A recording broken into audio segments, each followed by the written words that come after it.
문 PD는 종합소득세 신고 어떻게 해? 저는 형이 해주잖아요. 덕분에 세금 환급 잘 받고 감사하게 생각하고 있습니다. 그래, 문 PD 잘 버는 것도 중요하지만 절세하는 것도 매우 중요하다고 생각해. 어렵고 힘들게 돈 버는 거니까. 근데 갑자기 왜 종합소득세 이야기를 하신 거예요? 5월은 종합소득세 신고를 하는 때야. 많은 프리랜서 분들이 소득세 신고를 하는데 이제는 잊어버렸을지도 모르는 굉장히 큰 세금 부과 사건이 한 게 있었어. 약 7년 전인 2017년도에 전국을 떠들썩하게 했었던 대형 세금 부과 사건이 있었어.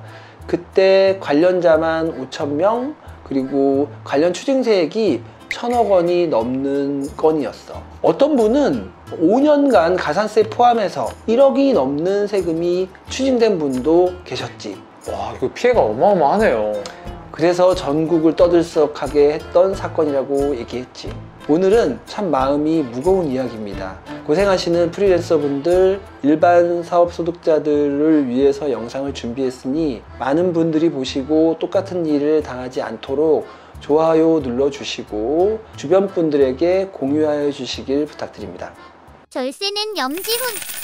근데 그게 어떤 사건이었냐면 일명 전국 프리랜서 상대 세무 사기 사건. 때는 지금부터 7년 전이었어. 국세청 안팎에서 매우 시끄러웠던 사건이었어.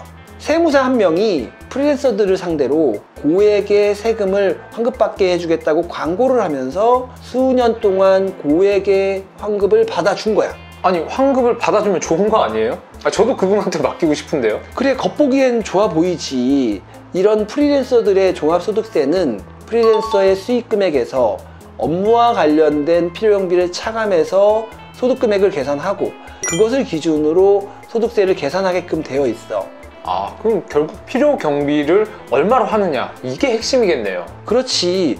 증빙을 갖춘 업무 관련 필요 경비가 얼마인지가 중요하고 그에 따라서 소득세가 계산돼. 따라서 소득세를 환급받는지 내는지 그거는 필요 경비에 다 계산해보고 그에 따라서 결정된다는 거지. 그러니까 필요 경비를 많이 잡아주는 세무사를 찾아가지고 세금 환급을 많이 받으면 그게 좋은 게 아니에요? 바로 그 점을 노린 거야. 그 세무사한테 엄청나게 많은 프리랜서 사업자들이 몰려들었어. 그래서 그 사람들이 준 경비를 무시하고 필요 경비를 인정해서 그거보다 더 많은 세금을 환급받게 해준 거지. 그럼 절세가 되나요? 처음에는 환급을 받아서 좋지. 그러나 문제는 항상 몇 년 후에 생겨. 세무서에서 모든 납세자를 매년 일일이 챙길 수는 없어. 그런데 한번 문제가 생기면 그 납세자는 5년이 한꺼번에 추징이 되는 문제가 있지.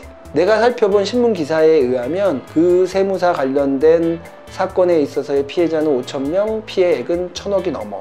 1인당 2천만 원 이상의 피해액이었어. 누적 피해액이 1,000억이나 돼요? 1인당 2천만 원 정도 됐었는데 원래 부족 신고한 금액보다 더 큰 금액이 고지된 이유는 거기에 신고불성실 가산세, 납부지원 가산세가 붙었고 그에 따른 주민세도 더 붙었고 건강보험료까지 추징당하게 된 거지. 당시 전국 세무서의 세무서 직원들도 야근을 하면서까지 수많은 고지를 했고 근데 무엇보다도 가장 큰 피해자는 그걸로 인해서 세금을 더 낸 사람들인데 이 사람들도 세무사를 믿고 그냥 신고를 맡겼던 건데 한꺼번에 이렇게 터지니까 무엇보다도 가장 큰 피해자는 세금을 추징당한 사람들이었지. 당시 피해자들끼리 카페도 만들고 대책위까지 구성이 됐지만 실제로 거의 모든 사람들이 다 가세가 된 걸로 알고 있어. 5년이 지난 후에 과거의 필요경비를 기억해내는 건 쉬운 일이 아니니까. 야, 환급을 많이 받는다고 그게 무조건 좋은 게 아니네요. 그렇지. 그런데 그런 식으로 영업한 그 세무사도 문제가 있지만 그렇게 환급해준다고 대책 없이 맡기는 납세자분들도 이번 기회에 다시 한번 돌아볼 필요가 있을 것 같아.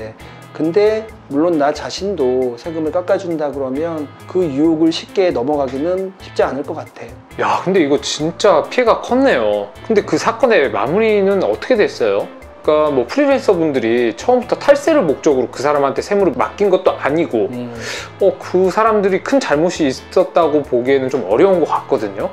게다가 국가에서 인정한 세무사를 통해서 처리를 한 거잖아요. 참 안타까운데 나라에서는 어쩔 수가 없었어. 세무사는 그냥 세무 대리인일 뿐이고 납세 의무는 납세자에게 있거든. 그런데 납세자는 그 증빙을 대기업도 아니고 그렇게 오래 보관할 수 없었기 때문에 납세자들이 억울하게 필요경비를 입증하지 못한 거에 대한 각종 가산세를 포함해서 세금을 내야만 했지.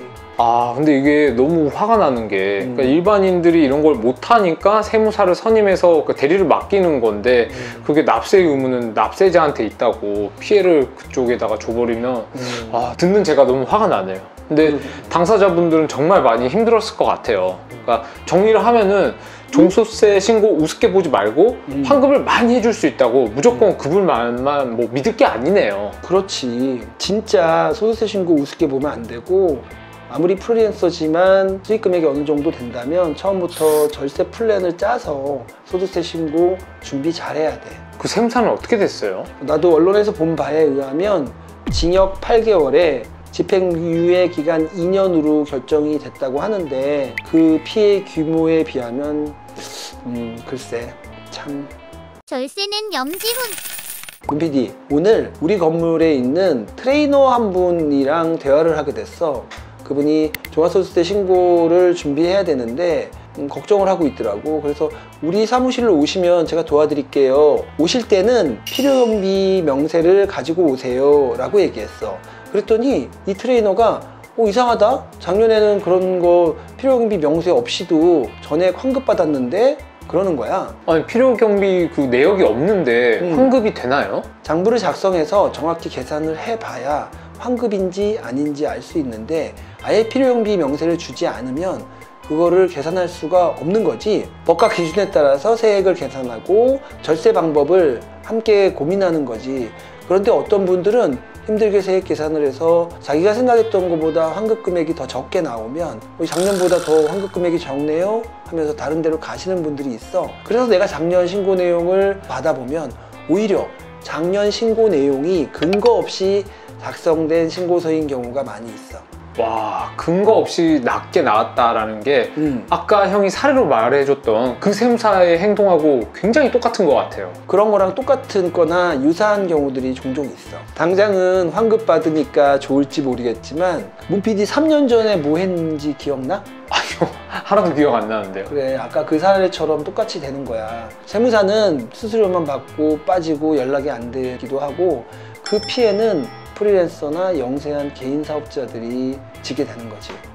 문 PD, 내가 퀴즈 하나 낼게. 내가 말하는 지금 다음에 4개 중에서 필요경비로 인정될 수 있는 게 뭔지 한번 맞춰봐. 카메라, 그 다음에 점심값, 택시비, 컴퓨터. 이 4개 중에 필요경비로 인정될 수 있는 게 뭘까? 인정될 수 있는 거요? 저는 뭐 왠지 점심값, 컴퓨터, 카메라 이런 것들은 인정을 받을 수 있을 것 같고 택시비는 인정을 못 받을 것 같은데요. 일단 반은 맞고 반은 틀린 건데 컴퓨터랑 카메라 같은 경우는 자산이고 나머지는 비용인데 이런 것들을 자산으로 등록했는지 그리고 실제 사용을 업무와 관련해서 사용했는지 여부 등을 종합 검토해서 어떤 경우에는 필요경비로 인정받을 수 있고 어떤 경우에는 또 필요경비로 인정받을 수 없는 경우도 있어. 그래서 한마디로 말하기는 또 어렵네. 택시비라고 할지언정 그게 연결이 돼 있으면 인정을 받는 거고 아니면은 인정을 못 받는다는 거네요. 그렇지. 그래서 주로 주말에 쓴 택시비라든가 이런 것들은 부인당하는 경우도 있어.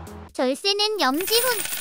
문 PD, 한 달 전에 유튜브를 보신 고객께서 나한테 전화가 한 통 왔어. 서울지방국세청에서 종합소득세 소명 안내문을 받았는데 이분은 수익 금액이 600만 원이었어. 그런데 필요경비를 4천만 원을 집어넣은 거야. 와, 그러니까 번 게 600만 원인데 그 600을 벌기 위해서 내가 4천만 원을 썼다 이런 식으로 신고를 했다는 거죠? 그렇지. 근데 그분이 그렇게 했던 이유는 이분은 근로소득이 약 6천만 원이 있었어. 그래서 근로소득세를 상당 부분 냈는데 그렇게 필요경비를 더 집어넣어서 기왕에 냈던 근로소득세까지 환급받으려고 했던 거지. 그래서 그분이 수백만 원을 환급을 받았는데 사실 이분은 본인이 그걸 의도하지 않았어. 그 세무사가 이렇게 하면 환급받을 수 있는데요 라고 얘기를 했고 이분도 자기도 모르게 거기에 동의를 한 거지. 그래서 실제 필요경비가 아니었던 것 같아. 나하고는 상담만 했고 물론 내가 솔루션을 주지 못했어. 왜 못 줬냐면 실제로 쓴 필요경비가 없으시다고 하시더라고. 그래서 그분이 이 해명 안내문에 대해서 어떻게 대응해야 하냐고 나한테 묻는 거야. 그래서 내가 당초에 신고했던 세무사님께 전화를 하세요 그랬어. 그런데 그분이 이제 조그맣게 그렇게 얘기하더라고. 사실 그분은 세무사가 아니었고요. 그분이 전화 드려도 전화를 받지 않아요. 이렇게 얘기하는 거야. 그래서 내가 아마도 환급받은 본세와 가산세 이상의 세금을 추가로 물게 될 거다. 그렇게 안내해 드렸어. 야, 그럼 어떻게 돼요? 만약 실제로 사용한 필요경비가 없다면 소액의 필요경비만 인정될 뿐이지. 근데 이게 매출액이 600이라고 했잖아요. 사실 이게 큰 돈도 아닌데 이런 작은 돈까지 국세청이 막 다 찾아서 잡아내는 거예요? 그래서 나도 지금 이 얘기를 하고 있는 거야. 수익 금액이 600만 원밖에 안 되는 조그마한 사업이었는데 그거를 또 잡아서 서울지방국세청에서 직접 해명 안내문을 보냈고 과세 예고 통지서까지 날라왔어. 내가 조사한 종합소득세 추징 사례를 얘기하면 되게 많은데 그 중에서도 가장 많은 건 필요경비를 실제 사용하지 않은 것을 대충 뭉뚱그려서 금액을 집어넣는 거지. 세무서에서는 매년 신고 내용에 대해서 신고서 사후 검증이라는 거를 실시해. 수익금액 신고 적정 여부는 물론이고 필요경비 계산 내역과 세금계산서, 계산서, 원천징수 영수증, 수치 내역을 비교 분석해서 실제 사용한 금액이 아닌 금액을 잡아내는 거지. 그렇게 해서 필요경비를 대충 뭉뚱그려서 집어넣은 사람들 리스트를 뽑아서 그 사람들한테 수정신고를 유도해. 그렇게 해서 수정신고를 성실하게 이행한 사람들은 수정신고로 끝이 나지만 수정신고를 제대로 이행하지 않은 사람은 별도로 조사 대상으로 선정해서 엄격하게 조사를 실시하지. 최근 국세청 전산망은 점점 촘촘해지고 탈세를 실시간으로 잡아내는 거지. 절세는 염지훈.